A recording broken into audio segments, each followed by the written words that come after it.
High, আমি কেয়া। নতুন বছর তোমাদের সবার ভালো কাটুক। আমি কিন্তু এখানে পুজো দিয়ে দিনটা স্টার্ট করেছিলাম, আর তারপরে একটু মাংস করে নিয়েছিলাম। মানে মা বলেছিল চিকেনটা তুই কর, তাই করে নিয়েছিলাম। স্নান টান করে একদম রেডি হয়ে সন্ধ্যেবেলা থেকে ব্লগটা কন্টিনিউ করেছি। আর দেখতে পাচ্ছ কতটা লাইন, আসলে সম্পূর্ণটা আমি দেখাতে পারিনি। মাঝখানে আমি একটু সর্বমঙ্গলা মন্দিরে চলে এসেছিলাম। আচ্ছা, তোমরা কি বলতে পারবে 1 জানুয়ারি কল্পতরু উৎসব কেন পালন করা হয়? তাহলে বলি শোনো।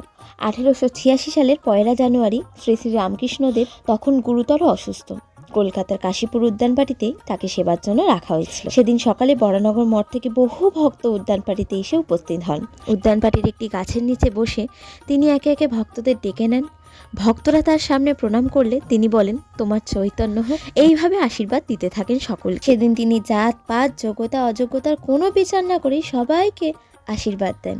এই কারণেই ভক্তরা মনে করেন ওই দিন রামকৃষ্ণদেব নিজেই কল্পতরু হয়ে উঠেছিলেন। এই জায়গায় দাঁড়িয়ে মনে হচ্ছিল নতুন বছরের শুরুটা এর থেকে সুন্দর আর কি হতে পারে। আজও প্রতি বছর 1 জানুয়ারি বরানগর মঠ ও কাশীপুর উদ্যানপাড়িতে হাজার হাজার ভক্ত কিন্তু ভিড় করে। কারণ এই 1 জানুয়ারি শুধু নতুন বছরের শুরু নয়, আমাদের কাছে এটা রামকৃষ্ণদেবের অসীম করুণার একটি স্মৃতি, কল্পতরু দিবস। তো বছরের প্রথম সকালটা শুরু করেছিলাম পুজো দিয়ে, মাঝখানে আমার হাতের রান্না, আর পরের শেষটা হচ্ছে মায়ের হাতের গরম গরম চাউমিন দিয়ে। আর আজকে এই জামাটা পরেছিলাম, তোমরা দেখে নাও। আর লেফট ওভার একটু বিরিয়ানি আর চিকেন কষা ছিল, তো সেটা খেয়ে ডিনারটা কমপ্লিট করলাম। টাটা, দেখা হচ্ছে পরের ব্লগে।